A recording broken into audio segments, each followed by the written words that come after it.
शेर और चूहे की कहानी। एक बार की बात है, जब एक शेर जंगल में सो रहा था। उस समय एक चूहा उसके शरीर में उछल कूद करने लगा। अपने मनोरंजन के लिए इससे शेर की नींद खराब हो गई और वे उठ गया, साथ में गुस्सा भी हो गया।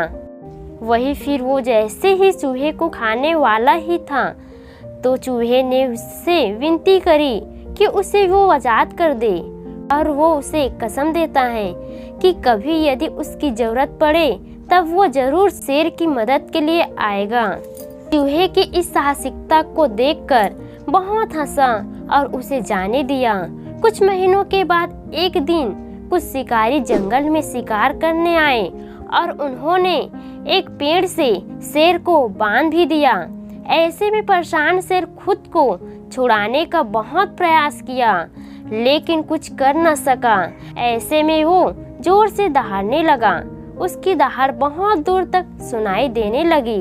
वही पास के रास्ते में चूहा गुजर रहा था, और जब उसने शेर की दहाड़ सुनी, उससे आभास हुआ कि शेर तकलीफ में है। जैसे ही चूहा शेर के पास पहुंचा, वो तुरंत अपनी पैनी दांतों से जाल को कुतरने लगा, और जिससे शेर कुछ देर में आजाद भी हो गया और उसने चूहे को धन्यवाद दी।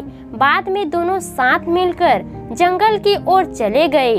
इस कहानी में हमें ये सीख मिलती है कि उदार मन से किया गया कार्य हमेशा फल देता है।